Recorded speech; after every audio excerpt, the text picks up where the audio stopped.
Has Rahul Gandhi's aggressive and emotional speech yesterday put the BJP on the defensive? When and how are they going to react? On the Newshour Debate this evening, Nirmala Sitharaman is with me in the studio, spokesperson of the BJP. To her left is Dr. Manisha Priyam, well-known political analyst. To her left is Ashok Malik, senior journalist and columnist. Thank you very much. Delighted to be with you in the studio. Also joining us on this debate, debating directly against Nirmala Sitharaman, I presume Madhu Gaur Yakshi, member of Parliament of the Lok Sabha of the Congress Party. Shri Naresh Gujral, member of Parliament of the Rajya Sabha of the NDA ally, the Shiromani Akali Dal. We're in our studios in Mumbai is Kumar Ketkar, chief editor of the Daily Divya Marathi of the Bhaskara Group, and Rashid Kidwai, a senior journalist with the Telegraph and also the author of 24 Akbar Road. A very interesting account of how the Congress party has worked over the years. Thank you very much.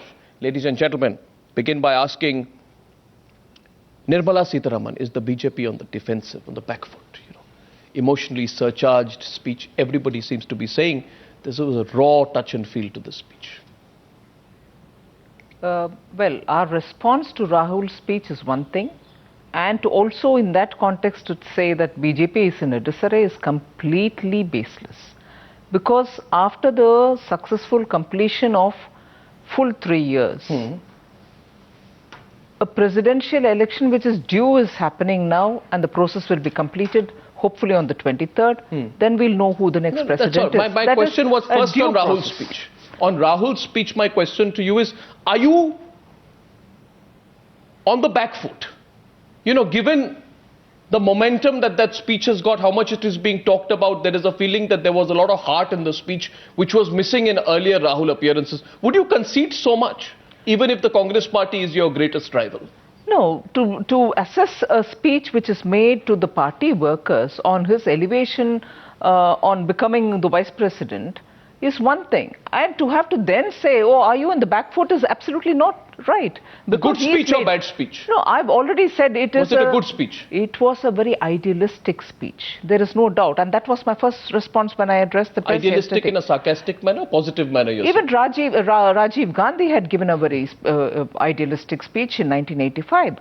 And the challenge for him, not for the BJP, the challenge for Rahul Gandhi is if he is able to fulfill half of those things which he is looking for, doing for the country, first of all within his party, it will be a great achievement, and probably it will prove that he is capable of doing things, because he till now doesn't have much of a track record. Although he was tested in UP, tested in Bihar, tested in Gujarat. So politically we have not seen him really bringing that catalytic change for the prospects of Congress. Okay. Opening it up now, Madhu Gaur, let's get a direct response from you.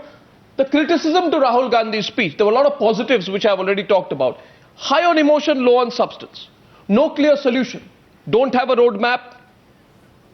No clear direction on how we are going to solve things. More an admission of the problems within the UPA itself. I mean, here is someone who represents the UPA talking about the problems within the UPA. Can a party become part of the solution and part of the problem at the same time?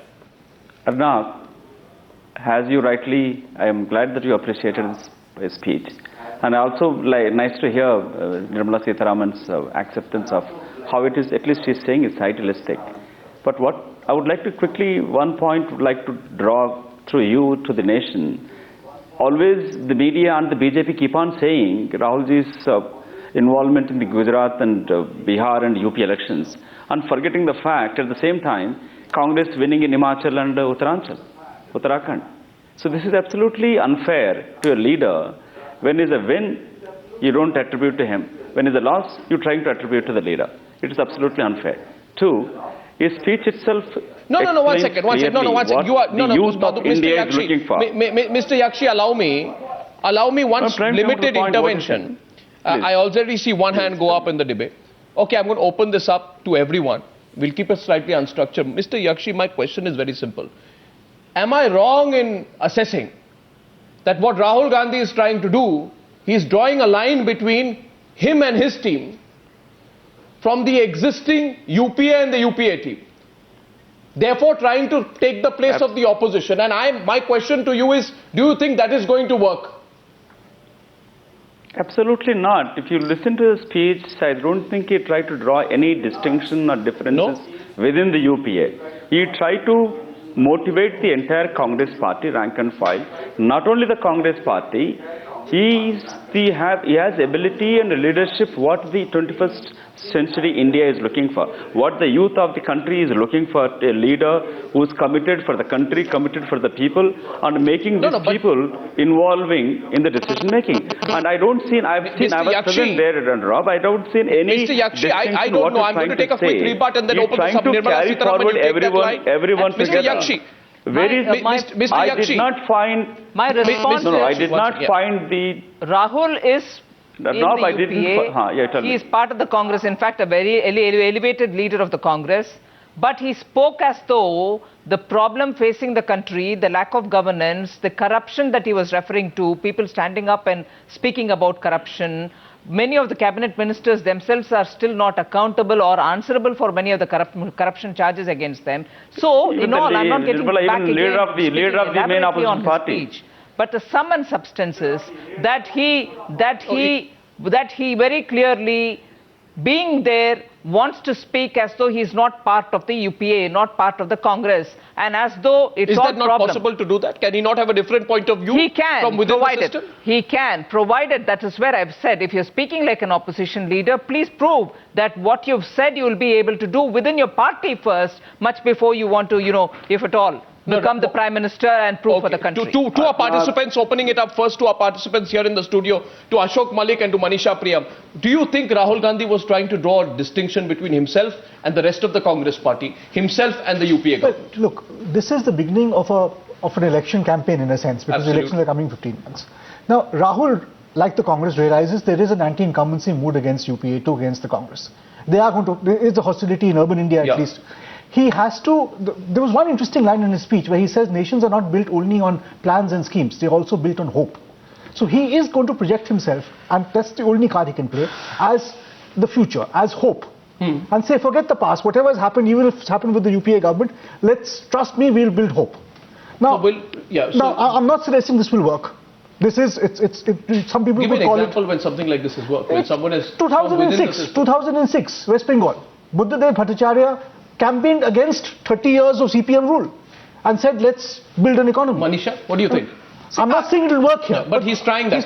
He is trying that. And if you take a fig out of his father's thing, Rajiv Gandhi turned around to say that he was the critic of the system that he inherited, critic of the party that he inherited. And he did have a team around him, which was that of new faces at that point of time, Mr. P. Chidambaram, Mr. Mani Shankar Iyer, but more notably, a really close group of people who had been with him through school.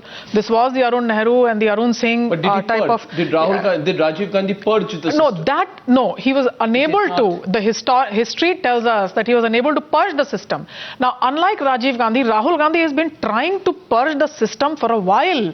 We've got examples of Uttar Pradesh and Bihar, but what we are forgetting is Punjab, where he actually did try to do a lot of purging. He tried to build it through the youth rank and file. He picked up the candidates, but he did not succeed. So what you see here is that this kind of elevation, this kind of historical speech making, I was struck when Ashok said he's talking about hope. He's talking about hope, but he's talking about a history that the country's kind of learned to put behind. That image of two young children by the funeral pyre of their father, that's the image he's trying to come back to. So he wants to go to an aspiration. No, he wants to go to aspiration, he wants to go to hope, but he wants to go back in history to be able to leap. So that leap of faith, that card of emotion, apart from, the failing card of performance, that's the real dilemma that he will My follow-up question is to Kumar Ketkar. Kumar Ketkar, the problem with the emotional card is, you can play it once or twice.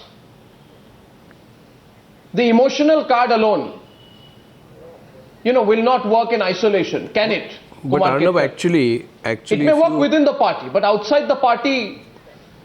If you heard the speech fully, you will see that not more than 2.5 minutes he has devoted to the so-called emotional appeal. Rest of the time he has talked about Congress history, achievements of the UPA, he has talked about cash transfer, he has talked about food security, he has talked about women, he has talked about gender justice, and in that there was no emotional appeal. Only at one particular point, and I think it was not planned, it was extempore, when he said that the offer of Vice President when it was made, everybody congratulated him, but his mother cried. I don't think it was aimed at, planned for, with an emotional appeal. I think it just came extempore. And why don't we recognize that something like that in that family has actually happened? Absolutely. I mean, why don't we recognize that his grandmother was killed, his father was killed, and between 1991 and 98-99, there was nobody at the helm from the Nehru-Gandhi family. So to talk of dynasty is also slightly improper, because between 1989 and today, 2012, no Nehru-Gandhi family person is having a post in the government. After 1989 defeat of Rajiv Gandhi, nobody is in power for last 23 years. Nobody is there. No, this is, and even at the Congress party, Mr. and even at the Congress party, you have a rebut. I allow a rebut. 1 minute. No, for 8 years. Nirmala Sitharaman is rebutting. No, just only one point. Only one point. From please let him complete. Let him complete. 8 years, Sonia Gandhi was also not. Justify Sonia Gandhi did not exist as a politician whether you from are in the government 1991 or to not. The party 1998. is run by the Nirmala, family, and please wait, there is let him a- complete. Sonia Mr. Gandhi Ketkar, was just not listen to me there and then in rebut. Congress between 91 and Mr. Ketkar, just 98. listen Therefore, to me to and then accuse rebut. the entire process as dynastic is, I think, reading history wrongly, reading politics wrongly.